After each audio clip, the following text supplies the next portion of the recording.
அனைவருக்குமே வணக்கம். சற்று முன் கிடைத்திருக்கக்கூடிய ஒரு மிக மிக முக்கியமான செய்தி ஒன்று வெளியாகியுள்ளது. சற்று முன் ஸ்டாலின் மீது அவசர வழக்கு, நீதிமன்றம் பரபரப்பு தீர்ப்பு, இது மாதிரி பார்த்தீங்கன்னா செய்திகள் வெளியாகிருக்கு. இப்போ அதிரடியாகவும் பார்த்தீங்கன்னா கரூரில் நடந்த சம்பவத்தின் அடிப்படையில் முதல்வர் ஸ்டாலின் அவர்களுக்கும் இதில் தொடர்பு இருக்குது. திமுகவுடைய தலைமையகத்துக்கு இதுதான் தொடர்பு இருக்குது. இவங்க தான் கூட்டு சதி போட்டு இது மாதிரி கூலிப்படைகளை இறக்கி இது மாதிரி இந்த கலவரங்களை பண்ணி இது மாதிரி இந்த உயிர்களை அனைத்துமே பார்த்தீங்கன்னா இவங்களால தான் நடந்திருக்கு அப்படின்ற மாதிரி இவர் மீது பார்த்தீங்கன்னா குற்றச்சாட்டுகள் வந்திருக்கு. மோஸ்ட்லி பார்த்தீங்கன்னா செந்தில் பாலாஜி தான் இதுக்கு மோஸ்ட்லி காரணம் அப்படின்ற மாதிரி பார்த்தீங்கன்னா மக்களும் அதே மாதிரி தாவக்காவும் பார்த்தீங்கன்னா இவர் மீது குற்றச்சாட்டுகள் வைத்திருக்காங்க.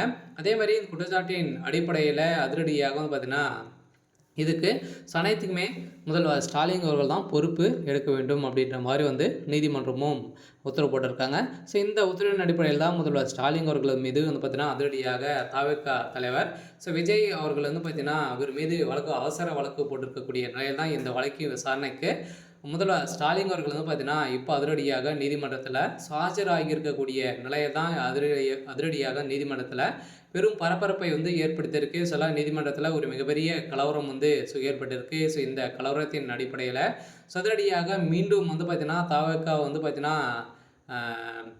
பிரச்சாரத்துக்கு ஒப்புதல் நீதிமன்றம் கொடுத்துருக்காங்க. எதன் அடிப்படையில் நீங்கள் கொடுத்துருக்கீங்க அப்படின்றத நீதிமன்றத்தை பார்த்தீங்கன்னா முதல்வர் ஸ்டாலின் அவர்களும் திமுக நாடி இருக்கக்கூடிய நிலையில் இப்போ அங்கு ஒரு மிகப்பெரிய கலவரங்களாகவே மாறியிருக்கு. இருந்தாலுமே கரூரில் நடந்த சம்பவத்தின் அடிப்படையில் தான் இப்போ அதிரடியாக தாவேகாவும் பார்த்தீங்கன்னா தலைவரும் முதல்வர் ஸ்டாலின் அவர்களுடைய ஒரு மிகப்பெரிய பகையாகவே ஆகியிருக்கு. இருந்தாலும் எதனால் முதல்வர் ஸ்டாலின் மீது வழக்கு பதிவு செஞ்சுருக்காங்க அப்படின்னா இதுக்கு உறுதுணையாக இருந்தது செந்தில் பாலாஜி அவர்களும் முதல்வர் ஸ்டாலின் அவர்களும் பேசிக்கொண்ட ஆடியோ ஒன்று வெளியாக இருக்குது. இந்த ஆடியோவின் அடிப்படையில் இது முதல்வர் ஸ்டாலின் அவர்கள் தான் பேசியிருக்காரா அப்படின்றத ஒரு மிகப்பெரிய கேள்விக்குறியாகவே இருக்குது. இதன் அடிப்படையில் தான் பார்த்தீங்கன்னா இவர் மீது ஒரு அவசர வழக்கு போட்டிருக்காங்க. இந்த வழக்கின் அடிப்படையில் திமுகவுடைய தலைமையகத்துக்கு ஒரு மிகப்பெரிய சிக்கலாகவே வந்திருக்கு.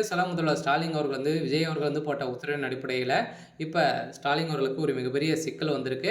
இருந்தாலுமே பார்த்தீங்கன்னா ஏற்கனவே காங்கிரஸ் கூட பார்த்தீங்கன்னா திமுக கூட்டணி வைத்து வெற்றி பெற்று வந்திருந்தாலுமே இப்போ காங்கிரஸ் யார் கூட கூட்டணி வைக்கும் அப்படின்ற ஒரு மிகப்பெரிய கேள்விக்குறியாகவே இருந்திருக்கு. இருந்தாலுமே டெல்லி மேலிடத்திலிருந்து வந்த ஒரு கடிதத்தின் அடிப்படையில் திமுகவுடைய தலைமையகத்தில் ஒரு அதிர்ச்சியை ஏற்படுத்தியிருக்கு. கூடிய விரைவில் முதல்வர் ஸ்டாலினுடைய கதை ஒட்டுமொத்தமாக முடிய போகுது.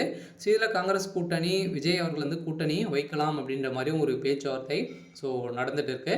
இருந்தாலுமே என்ன நடக்குது அப்படின்றத வெயிட் பண்ணி பார்க்கலாம். இது மாதிரி செய்திகளை பார்க்கணும் அப்படின்னா மறக்காமல் நம்முடைய சேனலை சப்ஸ்கிரைப் பண்ணி சப்போர்ட் பண்ணுங்கள். தேங்க்யூ.